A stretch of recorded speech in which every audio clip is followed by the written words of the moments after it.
अस्सलाम वालेकुम। वालेकुम अस्सलाम जी, कैसे आना हुआ? हमारी जमात आई है आपके मोहल्ले की मस्जिद में, हम आपको दीन के हवाले से दावत देने आए। ये ख्वाजा सरा कब से दावत देने लग गए? क्यों भाई, हम दीन की दावत नहीं दे सकते? अरे आपका काम है नाचने गाने का, आपने ये तबलीग वाला काम कब से शुरू कर दिया? भाई हम भी हजरत मोहम्मद सल्लल्लाहु अलैहि वसल्लम की उम्मत में से हैं, क्या हम दावत नहीं दे सकते? हम पे भी फर्ज है। फर्ज तो हर मुसलमान पे है, लेकिन तुम्हारे जैसे लोगों पे ये फर्ज नहीं है। अरे भाई ये आप कैसी बातें कर रहे हैं? अरे भाई आप अकेले आते तो मुझे समझ भी आता, लेकिन आप इसके साथ आए हो जिसके साथ चलने में भी शर्म आती है। जब आप इसके साथ सरेआम चलोगे तो मोहल्ले वाले भी आप पे उंगलियां उठाएंगे। अब मेरा और दिमाग खराब मत करो, चलो जाओ अब यहाँ से। अस्तगफुर, अल्लाह हिदायत दे आपको। जिम्मे लगाया है और ये हमने सब ने करना है और इसको करने के अस्सलाम लिए- वालेकुम अमीर साहब। वालेकुम अस्सलाम। सुनाओ गश्त कैसा रहा है? कुछ साथी मिल गए थे? जी अमीर साहब मिले तो सब हैं, लेकिन परवरदिगार इनको हिदायत दे। हाजी साहब खैरियत तो है? क्या बात कर रहे हैं आप? अमीर साहब कुछ लोग गुस्से में थे, शायद मेरा उनको मिलना मुनासिब नहीं लगा। जिशान ये सारा क्या माजरा है? मुझे तो हाजी साहब की नहीं समझ आ रही। असल में अमीर साहब जब हम वहाँ गए, वाह अमीर साहब वाह, बड़े अच्छे चोर रखे हुए हैं आपने अपनी जमात में। अरे प्यारे भाई इतने गुस्से में क्यों हैं आप? जिस इंसान की चोरी होती है ना, वो गुस्से में ही बात करता है। इन्ना लिल्लाहि व इन्ना इलैहि राजिऊन। ऐसी चोरी भाई?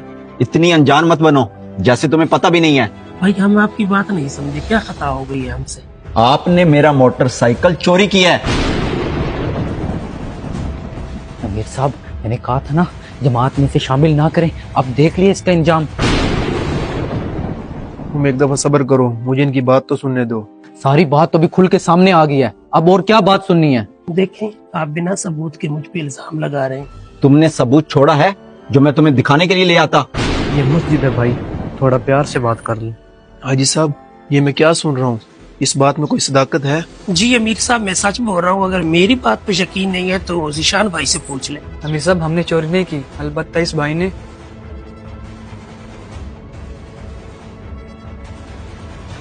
और हम खामोशी से वापस आ गए। निशान जो बात है ना सच सच बता दो, तुम भी कहीं साथ मिले हुए तो नहीं हो? नहीं वहाब भाई, मैं मस्जिद में खड़ा होकर झूठ क्यों बोलूंगा? अमीर साहब आपके होते हुए हम इतनी बेइज्जती बर्दाश्त नहीं कर सकते। हाजी साहब ये अल्लाह का घर है, यहाँ पर बहस अच्छी नहीं लगती, लिहाजा आप यहाँ से चले जाएं। अब खड़े क्यों हो? जाने वाली करो। अमीर साहब अगर ये जा रहा है तो मैं भी जा रहा हूँ। भाई खैर थी, आपकी कालें आ रही थी, मैं घर गया हूँ तो घर वालों ने बताया मस्जिद आए हैं। हाँ यार ये तबलीग वाले आए थे मेरे घर, बाइक चोरी करके निकल गए।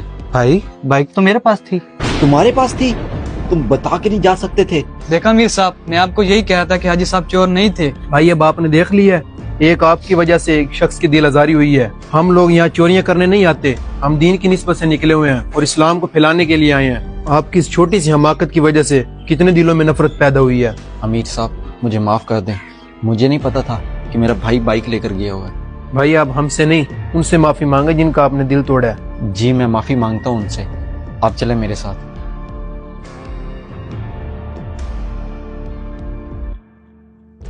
भाई साहब बात तो सुने। जी अमीर साहब हुक्म करें। माजरत हाजी साहब, हम अपने किए पर बहुत शर्मिंदा हैं। अमीर साहब आप क्यों माजरत कर रहे हैं? जी अमीर साहब आपको माजरत करने की कोई जरूरत नहीं है, माफी तो मुझे मांगनी चाहिए क्योंकि मैं कसूरवार हूँ जिसने बिना सोचे समझे इन पे इल्जाम लगाया। भाई साहब मेरा भाई मोटरसाइकिल लेकर गया हुआ था, बस मुझे थोड़ी सी गलतफहमी हो गई थी। जी कोई बात नहीं, हमारे साथ ये पहली मर्तबा तो नहीं हुआ। अरे छोड़ो हाजी साहब इन बातों को, आए मस्जिद चलें। जी मस्जिद में जाने से पहले हम सब अपना दिल साफ कर लें ताकि किसी के दिल में कोई नफरत पैदा न हो, और हम यहाँ इस्लाम फैलाने के लिए आए हुए हैं, नफरतें नहीं। अगर गलतफहमी दूर न की जाए तो वो नफरतों में तब्दील हो जाती है, और नफरत दिल का पागलपन है। अगर आपको हमारी वीडियो अच्छी लगी हो तो इसको शेयर जरूर करें। शुक्रिया।